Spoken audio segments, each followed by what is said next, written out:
Welcome to CMO Confidential, the podcast that takes you inside the drama, decisions, and choices that go with being the head of marketing. Hosted by five-time CMO Mike Linton. Welcome, marketers, advertisers, and those who love them to Chief Marketing Officer Confidential.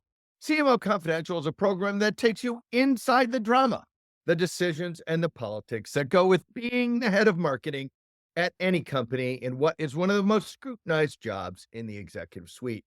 I'm Mike Linton, the former Chief Marketing Officer of Best Buy, eBay, Farmers Insurance, and Ancestry.com, here today with my guest, Rishad Tobaccowala. Today's topic, the Omnicom Interpublic merger. What does this mean and what's next? Now, Rashad was the former chief strategist and growth officer of the Publicis Group. He's a best-selling author, an in-demand speaker, and the host of What's Next, a podcast that provides a wide-ranging look at the future. He has also recently published a new book titled Rethinking Work, which we will also discuss later today. This is his third time on the show. Welcome, Rashad. Thank you, Mike, and thank you for having me back. Yeah, well, it's always fun to have you on the show. Provocative, interesting, and wide-ranging. So let's start with the topic at hand, this massive merger. Omnicom and IPG, they're both huge holding companies, and they're going to have a company with over 100,000 employees and more than 25 billion in revenue, if I'm reading everything right. Tell us your take on this whole thing. Well, I basically believe that what is happening is a recognition that one, our industry is oversupplied. So this is one way of taking out some capacity. The second is that while there continues to be significant amount of room for specialists and niche agencies and marketing service providers, the business is tending to consolidate and concentrate with the top 3 or 4.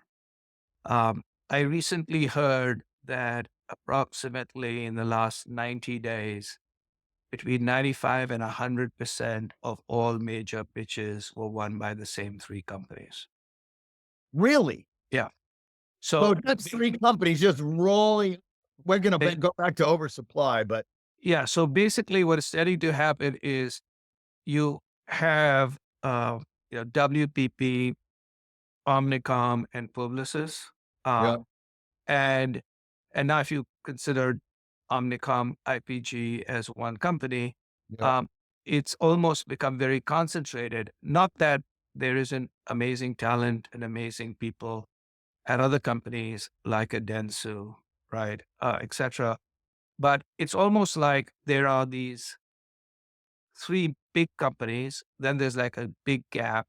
Then there are a number of other companies which are roll-ups like Stagwell and yeah. Brand Tech and others. And then there are like niche companies that clients also have around them, but almost a lot of it is going through these big companies. And I believe that the reason that this acquisition or this merger, it's actually an acquisition very clearly, Yeah. of IPG by Omnicom is because one, there are benefits to scale in 3 areas of the world of marketing, which are the 3 areas that agencies are tending to grow in. One is media, without a doubt. The second is data. And the third is technology. And media and data and technology tend to be scale-based businesses. What many of these companies started as, which was creative, Right. advertising, and communication, there are almost no benefits of scale. Right. Because creative is still Right. So there are no benefits of scale. That doesn't mean creative isn't important to these companies or that creative, does not require data and storytelling and a whole bunch of other stuff. But the reality of it is the returns on investment of these companies tend to come from data technology and particularly media.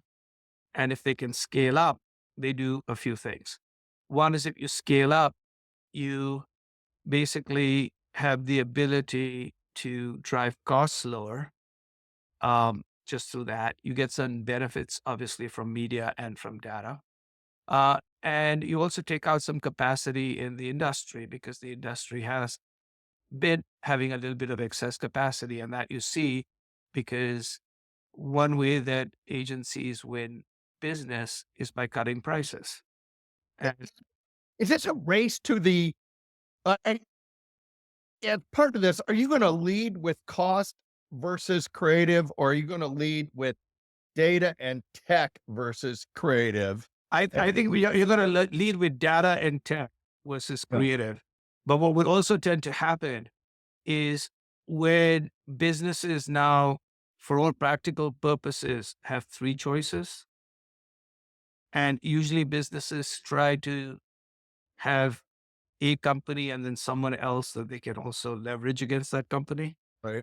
So in effect, uh, now most, I think, clients are going to recognize that there isn't the demand supply initiative that they thought that there was, that there is less supply, especially relevant supply. If you want scale based global media, data, and tech, and you want someone who happens to be on your side, Yeah. you have to use some of these companies because you no longer can just go and say, okay, I'm going to use Google. Okay. Because Google will sell Google inventory utilizing Google technology and Google data. And they won't sell you any Meta stuff, and they won't sell you any TikTok stuff, and they won't sell you any Amazon retail or Walmart Connect stuff.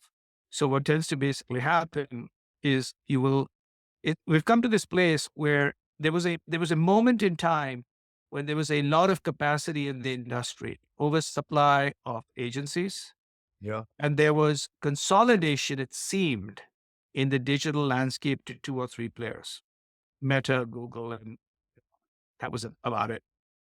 Now what we're basically seeing is there's actually wild competition there's much more consolidation actually, especially post this acquisition. If you really want to play in the big leagues, you can't have a small creative agency doing your media, your data, and your tech. It ain't going to happen. You got to go to these large players. At the very same stage, you no longer have the ability to say, I'll do this in-house because I only have to deal with Meta and Google. Right. Now you basically have to deal with, the last I counted, at minimum, there are at least 12 major platforms in the United States that you have to play with. 12. It's no longer two. So now when you have 12 platforms that you have to play with, besides a lot of other small people. This assumes TikTok still makes it through all the stuff. Yeah, TikTok makes this stuff. But the scale of Amazon in the advertising business or a Walmart Connect in the advertising business are huge, right? And that's what people don't realize. So besides all of these things, the other is things given up for dead. They're not of the same scale. Like X is coming back. Like Amazon said, they're putting a whole bunch of money in. So there's a whole bunch of money coming back.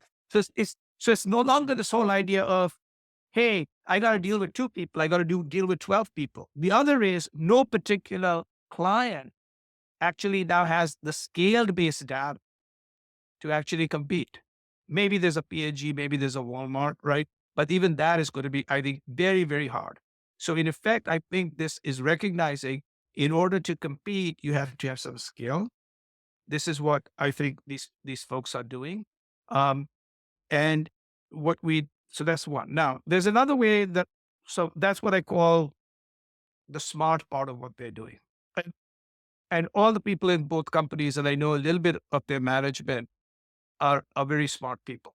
So I would not say that this is crazy people. These are actually smart people Right. who know what they're doing. Now, some people basically say, okay, therefore they are in good standing and they will move forward. Now, recognize that I don't know what their strategies are. I don't know exactly what they're going to do, but they're going to have some significant challenges. And those challenges are going to be, I think, threefold. And I'm sure they're aware of it, but I don't know if they recognize how deep those challenges are because I've actually gone through this adventure before. So I think I now know. So one is we tried one of these little things. In 2013, Maurice Levy and John Wren tried to do a Publicis Omnicom merger. Yep. I remember. That did not work for a variety of reasons, combination of control and culture. Okay. This time around, it's very clear who's controlling who, which is fine. But what basically begins to happen is you now have these two companies coming together, and clearly there's going to be, they're talking about like $75 million of cost savings. I think I thought it was 750 million. 750 million. Sorry. Almost $1 billion in cost savings. In cost savings. So a lot of that is not going to come from like real estate costs. It's going to basically come from people. So it's all got to be people. So one is that itself is very difficult. Second, there's going to be, different systems coming together, which is very, very important. And the third, which is the thing that we've learned, is what they're now trying to do, the best I can tell, is what Publicis Omnicom tried to do 12 years ago. But the world has changed. So from outside, even though these are very smart people, I'm beginning to wonder whether they're solving for yesterday's problems. Okay. So there's a few things. The first, to a great extent, I think, to a great extent, if you're trying to catch up, as they might be trying to catch up with Publicis, which has been doing particularly well the last 3-4 years, the best I can tell, and again, I don't work at Publicis anymore, that I don't think Publicis is standing still. They're going somewhere else. Okay. And so what happens is these people are trying to fill something that Publicis is running away from, primarily because I think they're beginning to see what the next frontiers might be. And I, again, don't work there. So one is, this sounds a little bit like an older problem. But here's the big issue here. I think the biggest issue is this is to solve for companies like this. And I've learned this having had the opportunity to work at Publicis and be involved in things like Sapient and Epsilon and Digitas and Razorfish, which are not mergers, they were acquisitions. So this is like an acquisition. Technology changes really fast. People change really slow. Okay. And what basically begins to happen is you can have an amazing strategy. You can have amazing M&A plans. You can have amazing reorganization plans, but it won't work unless you bring the people along. And the people are going to say, tell us why this is good for us. And now many leaders are looking at the $750 million of cuts and saying this could possibly be good for us. We know it's going to be 2 years of amazing pain. But for Publicis, because I guess we were sillier, it took us 4 years. Okay, assuming these people are twice as good, it'll take about 2 years of pain. So if you're world-class talent, you're looking around and saying, what am I going to go through? 2 years of pain to figure out whether I'm the right side of 750 million people? So they're going to have, I think, a massive talent flight problem, which is number one. Second is they're going to basically have to explain to everybody, including the young people, why is this good for me? I understand it's good for Omnicom and IPG shareholders, but why is it good for me? And when you tell people it's good for the holding company, they'll say, well, we don't have too much equity in the holding company. Yeah, and it's surely not necessarily great for your career. So. Right. So the second is, how am I going to be incented? And the whole question simply is will they be incented in today's goals or tomorrow's goals, and what will they be? World-class companies like Condé Nast are now a shell of themselves today, not because they weren't had smart people, but because for year after year, they incented the sale of magazine pages. So they kept talking about multimedia, but you got promoted by selling magazine pages. And then the last is, where is the training? Usually when you take out $750 million, you take out all your training. And I truly believe that if you want to get from here to there, yes, strategy, M&A, and reorganizations are important. But if you haven't solved for the people, you haven't solved for the incentives, and you haven't solved for the training, you're going to have an issue. So that's number one. So that's the first thing. The other is, I've never seen the rate of change in the world's landscape as it is today. And as a result, if it takes you 2 years to get something together, the world you'll be facing will be completely different. And one of the, I think so in effect, strategically, what they're doing makes a lot of sense. The question is Execution. is execution, and the execution is really about people. And if you actually look at a lot of their management, it's financial types. Okay. When, I have two follow-ons before we go yeah. further. So if this is if the industry is actually its oversupply is shrinking, does this say the other two already big players win more and the mid-size agencies get this is the beginning of the end for them, or the little agencies get rolled up? What hap- Okay. what happens So to everybody else? The two other bigs and then all the mid-size small companies running around. okay. So obviously with an asterisk, which is I used to work for many, many years at Publicis, and I continue to be an advisor to them. Therefore, anything I say about them is highly biased. So take that aside. Um, I think they're probably the very best position right now because they've gone through all the pain.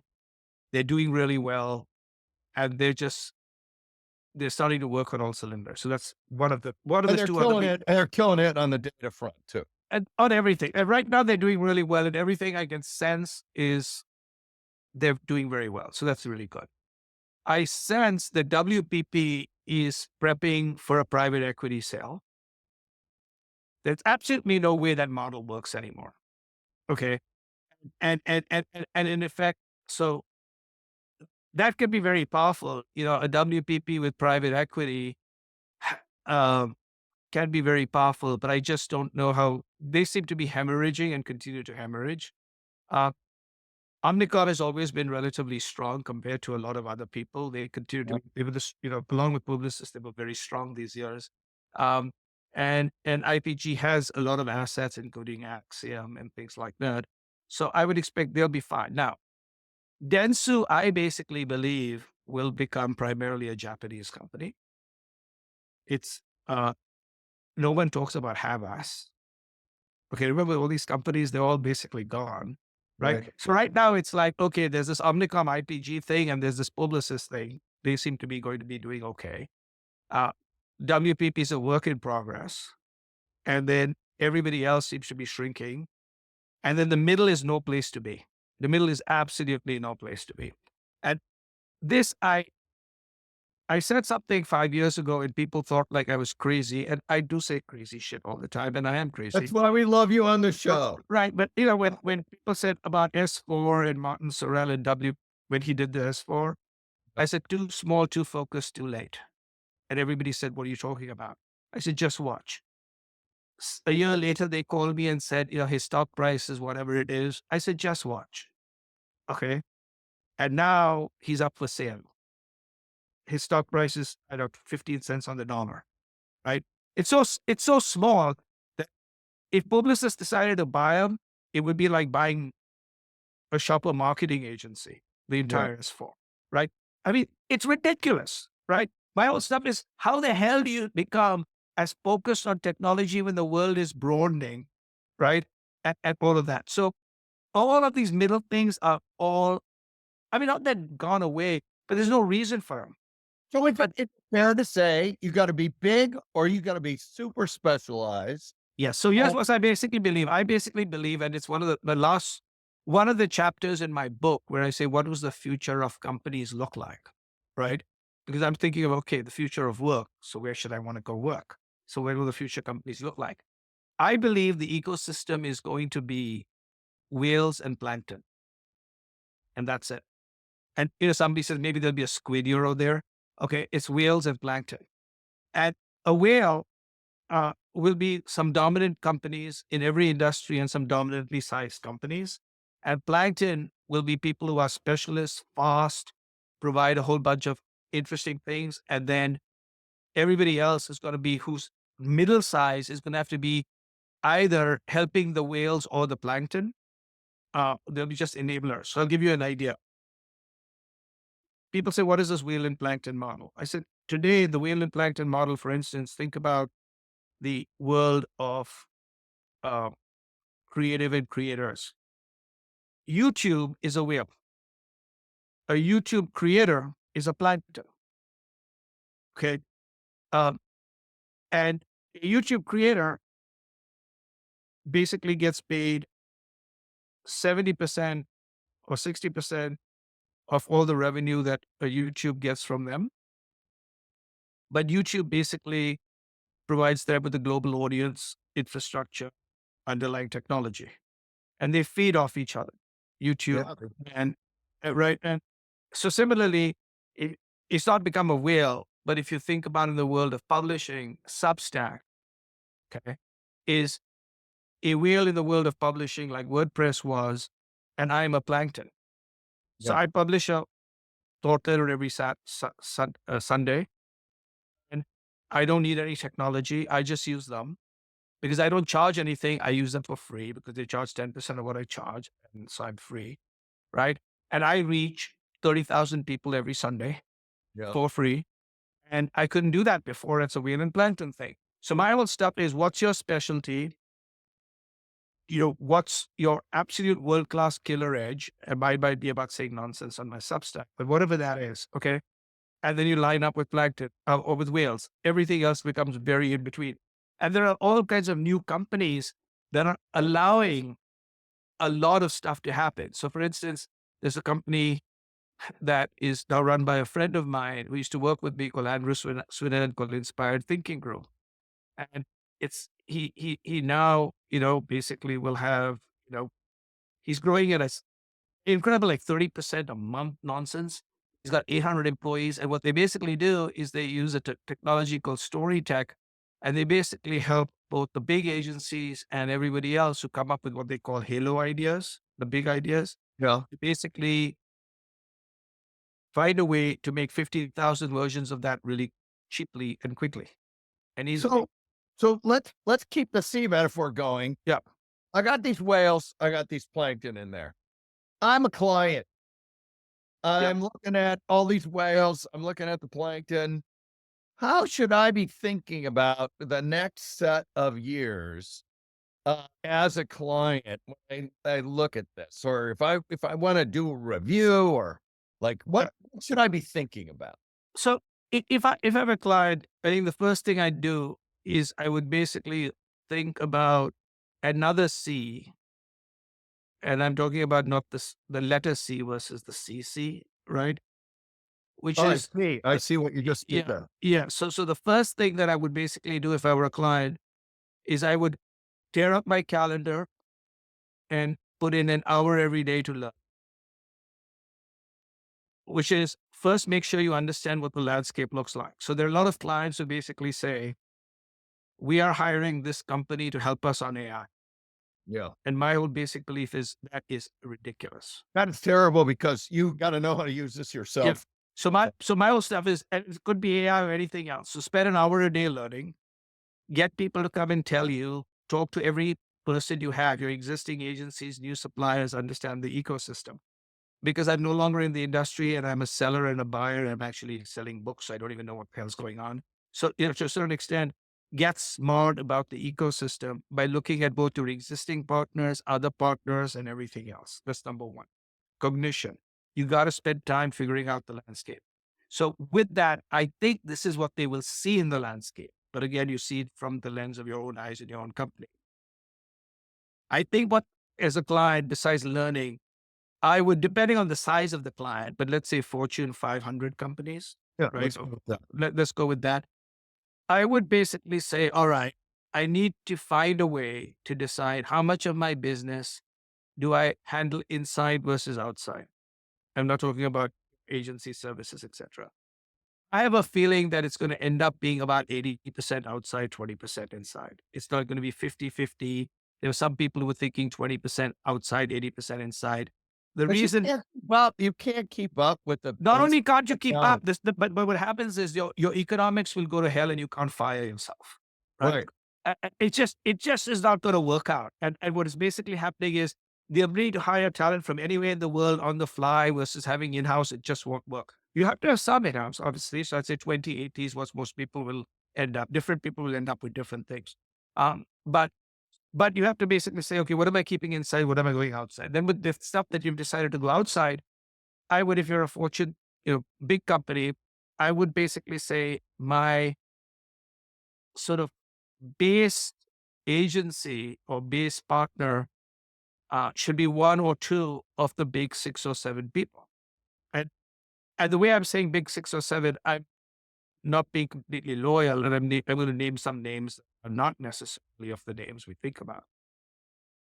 So clearly, look at a WPP, look at a IPG Omnicom, look at a Publicis. I would look at those 3 for sure. But I would also basically look, though they don't have media operations, but they have other operations, at an Accenture, a Deloitte, okay, a TCS. So Right. the thing you want to basically say is, okay, who is my lead agent, not lead agency, one of my the big partner, main partner that I have. And when And you say lead, are you talking strategic or are you talking data or tech? Or when you say lead, what do you mean by lead? help me transform my marketing. Okay, so that would be strategic and vision. Strategic vision, but also data technology. And here's what basically happens is I can go and give somebody a vision, but I can't land the plane. So that's not who you should hire, right? Right. You need somebody who can actually run some of these things. So also initiative, but it's one of your big active, it's both. And so I'd go with one of the, and so if you're a very large client, you'd say, okay, I'm using the main one is this, and I've got another one like this to keep the other one honest or whatever it is. So you got those two. And then after that, I'd go to all specialists. But whoever your main person is, I'd say I expect you to plug and play with the other specialists.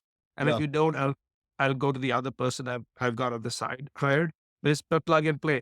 So the idea basically is it's like master blaster. You basically need a big thing to blast all over the place. And then you need some additional, if it's from Mad Max Beyond Thunderdome, there was a master blaster. So you need the master blaster model. Thank you for clarifying that. I was gonna, I thought it was, but I wasn't sure. Yeah, What- so it's basically master blaster. So basically you need, if you're a large company, you need one of these big people to be a main partner. And then you have some other people with. we had Oren Hoffman was on the show, and he was saying one of the biggest skills over the next decade is going to be, and I think he's right along this plankton analogy, vendor management, the ability to work with people to get that 80% you're talking about right. This is the end of part 1 of our show. Join CMO Confidential next week for part 2 of our discussion with Rishad Tobaccowala on the merger of Omnicom and IPG. If you are interested in diving deeper on any of our topics, visit YouTube for more shows and shorts. Until next time, hey all you marketers, stay safe out there. This is CMO Confidential, signing off.